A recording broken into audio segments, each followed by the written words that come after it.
आप अगर इस बार होम साइंस का 2023 में एनुअल एग्जाम देने वाले हैं तो आपके लिए क्लास काफी इंपॉर्टेंट रहने वाला है। जी हाँ, क्योंकि आज की इस क्लास में हम लोग उन सभी क्वेश्चन को कंप्लीट करने वाले हैं जो आपको एग्जाम में पूछा जाएगा। जी हाँ, नहीं जो आपको एग्जाम में पूछने के चांसेस हैं। तो आपको बिल्कुल भी इस क्लास को स्किप नहीं करना है, क्योंकि मैं उन सभी क्वेश्चन को आपको कवर करा रहा हूँ जो आपको एग्जाम में देखने को मिलेगा। तो आपको क्लास में शुरू से लेकर आखिर तक बने रहना है, और क्लास अच्छी लगे तो लाइक कर देना, अपने दोस्तों में आपको शेयर कर देना। जी हाँ, और जितने भी स्टूडेंट इस चैनल पे नए आ रहे हैं, चैनल को सब्सक्राइब करके बेल आइकन को प्रेस कर लेना, ताकि जितने भी क्लासेस हो सबका नोटिफिकेशन आपको टाइम पे मिल सके और आप टाइम पे क्लास को अटेंड कर सके। जी हाँ, मैं जितनी भी क्लासेस आप लोगों के लिए लेके आ रहा हूं, अगर आप सारे क्लास को कर लेते हैं तो मुझे उम्मीद है कि आपको एक भी क्वेश्चन बोर्ड एग्जाम यहां से बाहर देखने को नहीं मिलेगा। जी हाँ, तो आपको ईमानदारी के साथ क्लास तक बने रहना है, और आपको साथ साथ में अपना आंसर भी बताते चलना है कौन सा ऑप्शन करेक्ट हुआ। जी हाँ, तो बिना टाइम को वेस्ट किए हम लोग यहाँ पे क्लास को चलेंगे, और सबसे पहले हम लोग क्वेश्चन 1 को देखते हैं, और आप लोग अपना आंसर कमेंट बॉक्स में जरूर बताइएगा। चलिए, तो क्वेश्चन नंबर 1 स्क्रीन पे आ चुका है। क्या बोला जा रहा है? निम्न में से कौन गर्भावस्था की कठिनाई है? जी हाँ, यहाँ पे कौन सा ऑप्शन होगा जो गर्भावस्था की कठिनाई है? तो यहाँ पे राइट आंसर आपका ऑप्शन नंबर डी बिल्कुल करेक्ट हो जाएगा। जी हाँ, यानी इनमें से सभी ये क्या है? गर्भावस्था की कठिनाई है। चलिए, अब नेक्स्ट क्वेश्चन देख लेंगे, क्वेश्चन नंबर 2। चलिए, क्या बोला जा रहा है क्वेश्चन नंबर 2 में? निम्न में से कौन मास्टर ग्रंथि है? जी हाँ, यहाँ पे राइट आंसर आपका ऑप्शन नंबर ए बिल्कुल करेक्ट हो जाएगा। जी हाँ, पिट्यूटरी ग्रंथि को मास्टर ग्रंथि भी कहा जाता है। चलिए, अब नेक्स्ट क्वेश्चन देख लेंगे, क्वेश्चन नंबर 3। चलिए, क्वेश्चन नंबर 3 में क्या बोला जा रहा है? राइट आंसर बताइएगा आप लोग, कौन सा करेक्ट होगा? बच्चे को पूरक आहार कितने माह के बाद से देनी चाहिए? जी हाँ, कितने माह के बाद से बच्चे को पूरक आहार देनी चाहिए? तो यहाँ पे 3 का राइट आंसर आपका ऑप्शन नंबर ए बिल्कुल करेक्ट हो जाएगा। जी हाँ, 6 माह के बाद से ही पूरक आहार देनी चाहिए किसको? बच्चे को। चलिए, अब नेक्स्ट क्वेश्चन देख लेंगे, क्वेश्चन नंबर 4। क्या बोला जा रहा है क्वेश्चन नंबर 4 में? गर्भ अवस्था में रक्त में किस तत्व की कमी हो जाती है? जी हाँ, तो कौन से तत्व की कमी हो जाती है गर्भ अवस्था में? तो यहाँ पे 4 का राइट आंसर आपका ऑप्शन नंबर बी बिल्कुल करेक्ट हो जाएगा। जी हाँ, कैल्शियम की कमी हो जाती है किसमें? रक्त में, यानी ब्लड में। चलिए, अब नेक्स्ट क्वेश्चन देख लेंगे, क्वेश्चन नंबर 5। क्या बोला जा रहा है क्वेश्चन नंबर 5 में? चलिए, तो आ चुका है क्वेश्चन स्क्रीन पे, तो आप लोग राइट आंसर बताइए कौन सा ऑप्शन करेक्ट होगा? माता का दूध। जी हाँ, माता का दूध, यहाँ पे कौन सा ऑप्शन आपका करेक्ट होगा 5 का? तो यहाँ पे आपको सारे ऑप्शन को पढ़ने हैं आपको, और राइट आंसर बताने हैं कौन सा होगा। तो यहाँ पे 5 का आपका ऑप्शन नंबर डी बिल्कुल करेक्ट हो जाएगा। जी हाँ, क्या होता है? हमेशा ताजा होता है। चलिए, अब नेक्स्ट क्वेश्चन देख लेंगे, क्वेश्चन नंबर 6। क्या बोला जा रहा है क्वेश्चन नंबर 6 में? इनमें से कौन प्रसवोपरांत अवधि में माँ की प्रत्यक्ष देखभाल नहीं है? जी हाँ, कौन सी यहाँ पे प्रसवोपरांत की अवधि में माँ की प्रत्यक्ष देखभाल नहीं है? तो यहाँ पे राइट आंसर आपका ऑप्शन नंबर ए बिल्कुल करेक्ट हो जाएगा। जी हाँ, स्तनपान हो जाएगा। चलिए, अब नेक्स्ट क्वेश्चन देख लेंगे, क्वेश्चन नंबर 7। क्या बोला जा रहा है क्वेश्चन नंबर 7 में? कौन सा तत्व विकास को प्रभावित नहीं करता? जी हाँ, तो कौन सा तत्व है जो विकास को प्रभावित नहीं करता है? तो 7 का राइट आंसर आपका ऑप्शन नंबर बी बिल्कुल करेक्ट हो जाएगा। जी हाँ, धन हो जाएगा। चलिए, अब नेक्स्ट क्वेश्चन देख लेंगे, क्वेश्चन नंबर 8। क्या बोला जा रहा है क्वेश्चन नंबर 8 में? निम्न में से कौन क्रियात्मक विकास नहीं है? जी हाँ, तो कौन सा क्रियात्मक विकास नहीं है? तो यहाँ पे 8 का राइट आंसर आपका ऑप्शन नंबर बी बिल्कुल करेक्ट हो जाएगा। जी हाँ, बोलना हो जाएगा। चलिए, अब नेक्स्ट क्वेश्चन देख लेंगे, क्वेश्चन नंबर 9। क्या है क्वेश्चन नंबर 9 में? चलिए, तो आ चुका है क्वेश्चन स्क्रीन पे। थायराइड ग्रंथि से निकलने वाला हार्मोन कहलाता है? जी हाँ, तो क्या कहलाता है? थायराइड ग्रंथि से निकलने वाला हार्मोन। तो यहाँ पे आपका ऑप्शन नंबर बी बिल्कुल करेक्ट हो जाएगा। जी हाँ, थायरोक्सिन कहलाता है। अब नेक्स्ट क्वेश्चन, क्वेश्चन नंबर 10। क्या बोला जा रहा है क्वेश्चन नंबर 10 में? रोग निरोधी क्षमता कितने प्रकार के होते हैं? जी हाँ, तो कितने प्रकार के होते हैं रोग निरोधी क्षमता? यहाँ पे राइट आंसर आपका ऑप्शन नंबर ए हो जाएगा। जी हाँ, चलिए, अब नेक्स्ट क्वेश्चन देख लेंगे, क्वेश्चन नंबर 11। क्या बोला जा रहा है क्वेश्चन नंबर 11 में? अंतःस्रावी प्रणाली से संबंधित आजकल का सबसे आम रोग है? जी हाँ, तो आजकल का सबसे आम रोग क्या है? यहाँ पे आपका ऑप्शन नंबर ए बिल्कुल करेक्ट हो जाएगा। जी हाँ, मधुमेह हो जाएगा। चलिए, अब नेक्स्ट क्वेश्चन देख लेंगे, क्वेश्चन नंबर 12। क्या बोला जा रहा है क्वेश्चन नंबर 12 में? चलिए, तो राइट आंसर बताइए आप लोग। जल प्रदूषण के कारणों के लिए मुख्य रूप से निम्नलिखित में से कौन जिम्मेदार है? जी हाँ, तो निम्नलिखित में से कौन जिम्मेदार है? यहाँ पे राइट आंसर आपका ऑप्शन नंबर डी बिल्कुल करेक्ट हो जाएगा। जी हाँ, बी और सी हो जाएगा, तेल रिफाइनरी और कागज कारखाना। चलिए, अब नेक्स्ट क्वेश्चन देख लेंगे, क्वेश्चन नंबर 13। चलिए, तो आप लोग राइट आंसर बताना मत भूलिएगा कमेंट बॉक्स में। जी हाँ, और आपको क्लास को लाइक कर देना जितने भी बच्चे क्लास में जुड़े हुए हैं। जी हाँ, और आपको सब्सक्राइब हर हाल में कर लेना। जी हाँ, अगर आप सारे सब्जेक्ट का मॉडल सेट को कवर करना चाहते हैं, क्योंकि मैं डे बाय डे इसी तरह के सारे सब्जेक्ट का मॉडल सेट लेके आने वाला हूं, तो आपको हर हाल में देखना जरूरी है। डीटीपी का पहला टीका कब लगता है? जी हाँ, तो डीटीपी का पहला टीका कब लगता है? यहाँ पे राइट आंसर आपका ऑप्शन नंबर डी हो जाएगा। जी हाँ, 1 मास पर लगता है, यानी 1 महीने पर लगता है। अब नेक्स्ट क्वेश्चन देख लेंगे, क्वेश्चन नंबर 14। क्या बोला जा रहा है क्वेश्चन नंबर 14 में? संक्रामक रोग से तात्पर्य है? जी हाँ, तो संक्रामक रोग से क्या तात्पर्य है? तो 14 का राइट आंसर आपका ऑप्शन नंबर सी हो जाएगा। जी हाँ, एक व्यक्ति से दूसरे व्यक्ति को लगना। चलिए, अब नेक्स्ट क्वेश्चन देख लेंगे, क्वेश्चन नंबर 15। क्या बोला जा रहा है क्वेश्चन नंबर 15 में? विकासात्मक मनोविज्ञान लाभदायक है। जी हाँ, तो किसके लिए लाभदायक है? तो यहाँ पे राइट आंसर आपका ऑप्शन नंबर डी करेक्ट हो जाएगा। जी हाँ, इन सभी के लिए क्या है? लाभदायक है। चलिए अब नेक्स्ट क्वेश्चन नंबर 16 देख लेंगे हम लोग। क्या बोला जा रहा है क्वेश्चन नंबर 16 में? स्वच्छता के किस कार्य के लिए जल की अधिकतम आवश्यकता होती है? जी हाँ, तो कौन से कार्य के लिए जल की अधिकतम आवश्यकता होती है? तो 16 का राइट आंसर आपका ऑप्शन नंबर बी बिल्कुल करेक्ट हो जाएगा। जी हाँ, कपड़ों की धुलाई हो जाएगा। अब नेक्स्ट क्वेश्चन देख लेंगे, क्वेश्चन नंबर 17। चलिए तो राइट आंसर बताइए आप लोग, कौन सा ऑप्शन होगा?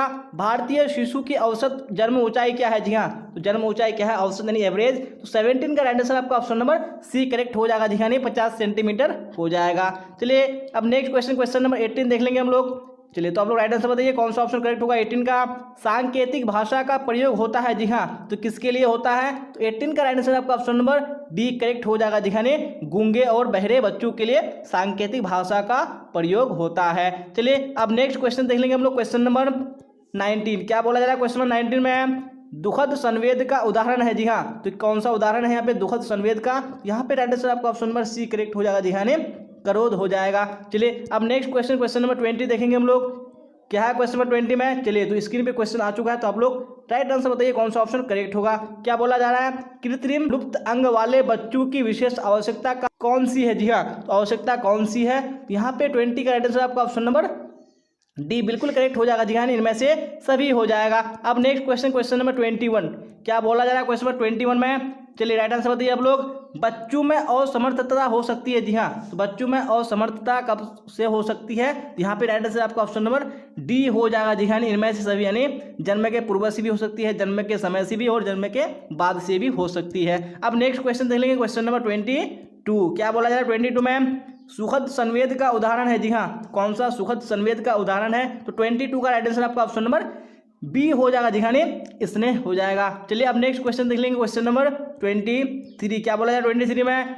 ICDS की स्थापना किस सन में हुई? जी हाँ, तो ICDS की स्थापना कब हुई थी? यहाँ पे राइट आंसर आपका ऑप्शन नंबर ए हो जाएगा। जी हाँ, सन 1975 ईस्वी में। चलिए अब नेक्स्ट क्वेश्चन देख लेंगे हम लोग, क्वेश्चन नंबर 24। क्या है 24 में?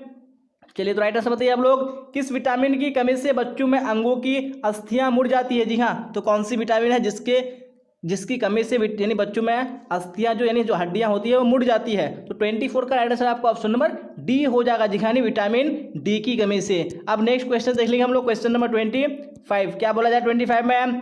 कार्बोहाइड्रेट का सबसे सरल रूप होता है। जी हाँ, तो कौन सबसे सरल रूप होता है? यहाँ पे आपका ऑप्शन नंबर बी करेक्ट हो जाएगा। जी हाँ, ग्लूकोज हो जाएगा। अब नेक्स्ट क्वेश्चन देख लेंगे हम लोग, क्वेश्चन नंबर 26। क्या बोला जाए 26 में? चलिए राइट आंसर आप लोग बताइएगा। ज्यादा उष्मा और शक्ति प्रदान करने वाला पदार्थ है। जी हाँ, तो कौन सा पदार्थ है? यहाँ पे राइट आंसर आपका ऑप्शन नंबर ए हो जाएगा। जी हाँ, वसा। अब नेक्स्ट क्वेश्चन देख लेंगे हम लोग, क्वेश्चन नंबर 27। क्या बोला जाए 27 में? चलिए राइट आंसर बताइए आप लोग। वसा निम्न पदार्थ में से किसमें पाया जाता है? जी हाँ, तो किसमें पाया जाता है वसा? तो 27 का राइट आंसर आपका ऑप्शन नंबर ए हो जाएगा। जी हाँ, मक्खन हो जाएगा। अब नेक्स्ट क्वेश्चन देख लेंगे हम लोग, क्वेश्चन नंबर 28। क्या बोला जाए 28 में? निम्न में से कौन भोजन का पौष्टिक तत्वों से समृद्ध बनाने की विधि है? जी हाँ, तो कौन सी यहाँ पे विधि है? यहाँ पे राइट आंसर आपका ऑप्शन नंबर डी हो जाएगा। जी हाँ, इनमें से सभी सारी क्या है? यानी भोजन को पौष्टिक तत्वों से समृद्ध बनाने की विधि है। अब नेक्स्ट क्वेश्चन देख लेंगे हम लोग, क्वेश्चन नंबर 29। क्या बोला जा रहा है? वसा का स्रोत है। जी हाँ, यहाँ पे कौन सा ऑप्शन है जो वसा का स्रोत है? तो 29 का राइट आंसर आपका ऑप्शन नंबर ए हो जाएगा। जी हाँ, क्या हो जाएगा? घी हो जाएगा। अब नेक्स्ट क्वेश्चन देख लेंगे हम लोग, क्वेश्चन नंबर 30। क्या बोला जाएगा क्वेश्चन नंबर 30 में? निम्न में से बर्तन को किससे साफ करना चाहिए? जी हाँ, तो किस चीज से साफ करना चाहिए? 30 का राइट आंसर आपका ऑप्शन नंबर डी हो जाएगा। जी हाँ, इनमें से सभी से साफ करना चाहिए। जी हाँ, चलिए तो आप क्वेश्चन नंबर 31 को देखिएगा और इसी तरह आप लोग आंसर बताइएगा और इसी तरह आप लोग क्लास को लाइक कर दीजिएगा। आहार आयोजन किस बचत में मदद करता है? जी हाँ, तो कौन सी बचत में मदद करता है? यहाँ पे राइट आंसर आपका ऑप्शन नंबर डी हो जाएगा। जी हाँ, उपयुक्त सभी हो जाएगा। अब नेक्स्ट क्वेश्चन देख लेंगे हम लोग, क्वेश्चन नंबर 32। क्या बोला जा रहा है 32 में? अशुद्ध पानी पीने से निम्न में कौन सी बीमारी उत्पन्न होती है? जी हाँ, तो कौन सी बीमारी होती है? तो राइट आंसर आपका ऑप्शन नंबर डी हो जाएगा। जी हाँ, हैजा भी होती है, अतिसार भी होती है और डायरिया भी होती है। अब नेक्स्ट क्वेश्चन देख लेंगे हम लोग, क्वेश्चन नंबर 33। क्या बोला जाए 33 में? जल का निष्कासन नहीं होता है। जी हाँ, तो किससे निष्कासन नहीं होता है? यहाँ पे आपका ऑप्शन नंबर सी हो जाएगा। जी हाँ, पेट से जल का निष्कासन नहीं होता है। अब नेक्स्ट क्वेश्चन देख लेंगे हम लोग, क्वेश्चन नंबर 34। क्या बोला जा रहा है? निर्जलीकरण के कारण मरने वाले रोगी को पिलाकर बचाया जा सकता है? जी हाँ, तो क्या पिलाकर बचाया जा सकता है? यहाँ पे आपका ऑप्शन नंबर ए करेक्ट हो जाएगा। जी हाँ, यानी ORS यानी ओरल रिहाइड्रेशन सॉल्यूशन पिलाकर उसको बचाया जा सकता है। अब नेक्स्ट क्वेश्चन देख लेंगे हम लोग, क्वेश्चन नंबर 35। क्या बोला जा रहा है? ध्वनि प्रदूषण के कारण हो सकता है। यहाँ पे 35 का राइट आंसर आपका ऑप्शन नंबर डी हो जाएगा। जी हाँ, उपयुक्त सभी हो सकता है। अब नेक्स्ट क्वेश्चन देख लेंगे हम लोग, क्वेश्चन नंबर 36। क्या बोला जाए 36 में? जल के शुद्धिकरण का तरीका है। जी हाँ, तो कौन सा यहाँ पे जल के शुद्धिकरण का तरीका है? यहाँ पे राइट आंसर आपका ऑप्शन नंबर डी हो जाएगा। जी हाँ, क्या हो जाएगा यहाँ पे राइट आंसर आपका? इनमें से सभी हो जाएगा। चलिए अब नेक्स्ट क्वेश्चन देख लेंगे हम लोग, क्वेश्चन नंबर 37। क्या बोला जाए 37 में? गांव में समुचित स्वच्छता किसकी जिम्मेदारी है? जी हाँ, तो किसकी जिम्मेदारी है? तो 37 का राइट आंसर आपका ऑप्शन नंबर डी हो जाएगा। जी हाँ, इनमें से सभी की जिम्मेदारी है। अब नेक्स्ट क्वेश्चन देख लेंगे हम लोग, क्वेश्चन नंबर 38। क्या बोला जाए 38 में? चलिए तो राइट आंसर बताइए कौन सा ऑप्शन होगा 38 का? खाद्य स्वच्छता को प्रभावित करने वाले निम्न में से कौन कारक है? जी हाँ, तो कौन से यहाँ पे कारक है? तो यहाँ पे 38 का राइट आंसर आपका ऑप्शन नंबर डी हो जाएगा। जी हाँ, इनमें से सभी सारे क्या है? खाद्य स्वच्छता को प्रभावित करने वाले कारक हैं। अब नेक्स्ट क्वेश्चन देख लेंगे हम लोग, क्वेश्चन नंबर 39। क्या बोला था 39 में? गुणवत्ता परिवर्तन के अनुसार आहार कितने प्रकार के होते हैं? जी हाँ, कितने प्रकार के होते हैं? तो 39 का राइट आंसर आपका ऑप्शन नंबर बी हो जाएगा। जी हाँ, 3 प्रकार के होते हैं। अब देख लेंगे नेक्स्ट क्वेश्चन, क्वेश्चन नंबर 40। क्या बोला जा रहा है क्वेश्चन नंबर 40 में? निम्न में से किस बर्तन में खाद्य पदार्थों को अधिक समय तक रखने पर विषाक्तता उत्पन्न हो जाती है? जी हाँ, कौन से बर्तन है? तो यहाँ पे 40 का आपका ऑप्शन नंबर बी हो जाएगा। जी हाँ, तांबा का बर्तन हो जाएगा। चलिए अब नेक्स्ट क्वेश्चन देख लेंगे हम लोग, क्वेश्चन नंबर 41। क्या बोला जाए 41 में? निम्न में से कौन एक ISI मार्क उत्पाद है? जी हाँ, यहाँ पे कौन सा एक ISI मार्क उत्पाद है? यहाँ पे आपका ऑप्शन नंबर ए बिल्कुल करेक्ट हो जाएगा। जी हाँ, गैस चूल्हा हो जाएगा। अब नेक्स्ट क्वेश्चन देख लेंगे हम लोग, क्वेश्चन नंबर 42। और आप लोग कमेंट बॉक्स में राइट आंसर बताइए कौन सा करेक्ट होगा। एग मार्क की शुरुआत कब की गई? तो कब की गई थी एग मार्क की शुरुआत? तो यहाँ पे 42 का राइट आंसर आपका ऑप्शन नंबर डी हो जाएगा। जी हाँ, 1938 ईस्वी में। अब नेक्स्ट क्वेश्चन देख लेंगे हम लोग, क्वेश्चन नंबर 43। क्या है 43 में?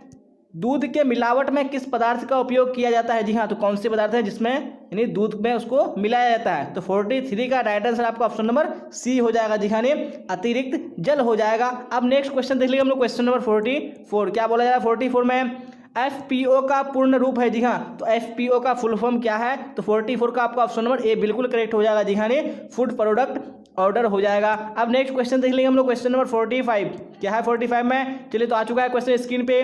खेसारी दाल मिलाई जाती है। जी हाँ, तो किसमें खेसारी दाल मिलाई जाती है? 45 का आपका ऑप्शन नंबर सी करेक्ट हो जाएगा। जी हाँ, अरहर दाल में मिलाई जाती है। अब नेक्स्ट क्वेश्चन देख लेंगे हम लोग, क्वेश्चन नंबर 46। क्या बोला जाए 46 में? निम्न में से कौन सा कार्य स्वरोजगार एवं संस्था में रोजगार दोनों क्षेत्रों में संभव है? जी हाँ, यानी स्वरोजगार एवं संस्था दोनों क्षेत्रों में क्या है? संभव है। तो 46 का आपका ऑप्शन नंबर डी बिल्कुल करेक्ट हो जाएगा। जी हाँ, इनमें से सभी हो जाएगा। अब नेक्स्ट क्वेश्चन देख लेंगे हम लोग, क्वेश्चन नंबर 47। क्या बोला जा रहा है 47 में? कंपनी का मासिक व वार्षिक आय व्यय का ब्यौरा बनाते हैं। जी हाँ, तो कौन बनाते हैं ब्यौरा? तो 47 का आपका ऑप्शन नंबर ए हो जाएगा। जी हाँ, लेखा विभाग बनाते हैं। अब देख लेंगे हम लोग नेक्स्ट क्वेश्चन, क्वेश्चन नंबर 48। और आप लोग राइट आंसर बताइए कौन सा होगा करेक्ट। नौकरी पेशे वाले व्यक्ति की आय होती है। जी हाँ, तो कैसी आय होती है? तो यहाँ पे 48 का राइट आंसर आपका ऑप्शन नंबर ए हो जाएगा। जी हाँ, क्या होती है? निश्चित होती है। जी हाँ, फिक्स होती है। अब देख लेंगे हम लोग नेक्स्ट क्वेश्चन, यानी क्वेश्चन नंबर 49। क्या बोला जाए 49 में? चलिए तो राइट आंसर बताइएगा आप लोग। विनियोग के साधन क्या है? जी हाँ, विनियोग के क्या क्या साधन है? तो 49 का राइट आंसर आपका ऑप्शन नंबर डी हो जाएगा। जी हाँ, क्या हो जाएगा? जी हाँ, यहाँ पे क्या हो जाएगा? ए और बी दोनों हो जाएगा। जी हाँ, यानी क्या हो जाएगा? विनियोग का बैंक हो जाएगा और डाकघर हो जाएगा। अब देख लेंगे नेक्स्ट क्वेश्चन, क्वेश्चन नंबर 50। क्या बोला जाएगा क्वेश्चन 50 में? भारत सरकार ने the unit trust of India की स्थापना कब की? जी हाँ, तो कब की थी? तो 50 का राइट आंसर आपका ऑप्शन नंबर बी बिल्कुल करेक्ट हो जाएगा। जी हाँ, 1964 ईस्वी में की थी। चलिए आप देख लेंगे नेक्स्ट क्वेश्चन, क्वेश्चन नंबर 51। क्या बोला जाएगा क्वेश्चन 51 में? इनमें से कौन एक बार का निवेश नहीं है? जी हाँ, कौन सा यहाँ पे एक बार का निवेश नहीं है? यहाँ पे राइट आंसर आपका ऑप्शन नंबर सी हो जाएगा। जी हाँ, डाकघर मासिक आय योजना, ये क्या है? एक बार का निवेश नहीं है। अब नेक्स्ट क्वेश्चन देख लेंगे हम लोग, क्वेश्चन नंबर 52। क्या बोला जा रहा है क्वेश्चन नंबर 52 में? इनमें से कौन बैंक द्वारा दिए जाने वाला ऋण नहीं है? तो कौन सा यहाँ पे बैंक द्वारा दिया जाने वाला ऋण नहीं है। यहाँ पे आपका ऑप्शन नंबर बी हो जाएगा जी हाँ, शादी हो जाएगा। इनमें से कौन खाद्य संरक्षण की घरेलू विधि नहीं है, तो कौन सी नहीं है, यहाँ पे आपका ऑप्शन नंबर डी हो जाएगा जी हाँ, पास्चुराइजेशन, ये घरेलू विधि नहीं है। बैगनी रंग है जी हाँ, तो कैसा रंग है बैगनी रंग, यहाँ पे आपका ऑप्शन नंबर बी बिल्कुल करेक्ट हो जाएगा जी हाँ, क्या हो जाएगा, द्वितीयक रंग है जी हाँ। तो द्वितीयक रंग यानी ये दो रंगों से मिलकर बना है कौन, बैगनी रंग। अब नेक्स्ट क्वेश्चन देख लेंगे हम लोग, क्वेश्चन नंबर 57 क्या बोला जा रहा है, निम्नलिखित में से कौन प्राकृतिक रेशा है जी हाँ, कौन सा प्राकृतिक रेशा है, यहाँ पे आपका right answer option number A हो जाएगा जी हाँ, सिल्क हो जाएगा। अब नेक्स्ट क्वेश्चन देख लेंगे हम लोग, क्वेश्चन नंबर 58 क्या बोला जा रहा है क्वेश्चन 58 में, चलिए राइट आंसर बताइए आप लोग। वानस्पतिक दाग धब्बों को किस माध्यम द्वारा हटाया जाता है, जी हाँ, तो कौन से माध्यम से हटाया जाता है, यहाँ पे आपका ऑप्शन नंबर डी बिल्कुल करेक्ट हो जाएगा जी हाँ, इनमें से सभी हो जाएगा। भारी वक्ष वाली महिलाओं को कौन से रेखा वाले वस्त्र पहनना उचित रहता है, जी हाँ, तो कौन से रेखा वाले, यहाँ पे राइट आंसर आपका ऑप्शन नंबर डी हो जाएगा जी हाँ, लंबी रेखा वाले हो जाएगा। अब देख लेंगे नेक्स्ट क्वेश्चन, क्वेश्चन नंबर 61 क्या बोला जाएगा, क्वेश्चन नंबर 61 में निम्न में से किस रेशे से सूती वस्त्र का निर्माण होता है, जी हाँ, तो कौन सा रेशा है, यहाँ पे राइट आंसर आपका ऑप्शन नंबर डी बिल्कुल करेक्ट हो जाएगा जी हाँ, कपास के पौधे हो जाएगा। अब नेक्स्ट क्वेश्चन देख लेंगे हम लोग, क्वेश्चन नंबर 62 क्या है क्वेश्चन नंबर 62 में, चलिए तो आप लोग राइट आंसर बताइए कौन सा होगा, मानव निर्मित तंतु है जी हाँ, तो कौन सा मानव निर्मित तंतु है, तो 62 का राइट आंसर आपका ऑप्शन नंबर सी हो जाएगा जी हाँ, नाइलॉन हो जाएगा। अब नेक्स्ट क्वेश्चन देख लेंगे हम लोग, क्वेश्चन नंबर 63 क्या बोला जाएगा क्वेश्चन नंबर 63 में, चलिए तो राइट आंसर आप लोग बताइएगा कौन सा ऑप्शन करेक्ट होगा।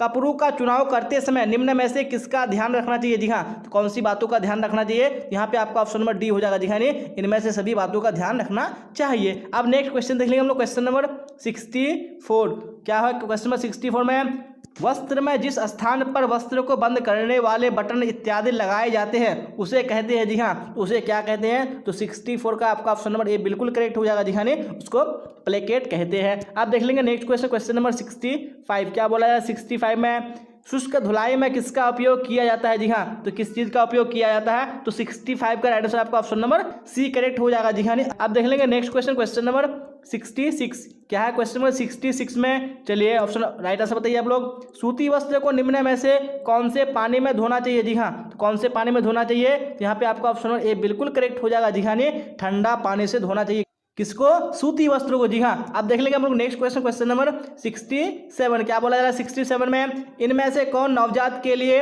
वस्त्रों के खुलने का सर्वोत्तम विकल्प है, जी हाँ, यानी कौन सा विकल्प है, यानी सर्वोत्तम विकल्प है, यहाँ पे 66 यहाँ पे 67 का राइट आंसर आपका ऑप्शन नंबर ए बिल्कुल करेक्ट हो जाएगा जी हाँ, जी हाँ, यानी आगे से खुलना हो जाएगा। अब देख लेंगे नेक्स्ट क्वेश्चन, क्वेश्चन नंबर 68 क्या बोला जा रहा है क्वेश्चन नंबर 68 में, चलिए तो राइट आंसर बताइए आप लोग। कीमती वस्त्रों को, जी हाँ, क्या करना चाहिए, यहाँ पे आपका ऑप्शन नंबर ए बिल्कुल करेक्ट हो जाएगा जी हाँ, ड्राई क्लीन करना चाहिए। अब देख लेंगे नेक्स्ट क्वेश्चन, क्वेश्चन नंबर 69 जी हाँ, जो कि सेकंड लास्ट क्वेश्चन है, इसके बाद लास्ट क्वेश्चन है हमारा आज का मॉडल सेट का। निम्न में से किसकी सफाई प्रतिदिन करना आवश्यक नहीं है, जी हाँ, तो किसकी सफाई प्रतिदिन करना आवश्यक नहीं है, यहाँ पे आपका ऑप्शन नंबर डी हो जाएगा जी हाँ, खिड़की और दरवाजा हो जाएगा। चलिए आप देख लेंगे आखिरी क्वेश्चन यानी आज के इस मॉडल सेट का क्या है, क्वेश्चन नंबर 70 में, निम्न में से कौन गृह विज्ञान की शाखा नहीं है, जी हाँ, कौन सी गृह विज्ञान की शाखा नहीं है, यानी ब्रांच नहीं है, तो 70 का राइट आंसर आपका ऑप्शन नंबर बी हो जाएगा जी हाँ, डाइटेटिक्स हो जाएगा जी हाँ। यहाँ तक बने रहने के लिए आप सबका धन्यवाद, फिर मिलेंगे अगली क्लास में, till then bye bye tata, see you on the next class.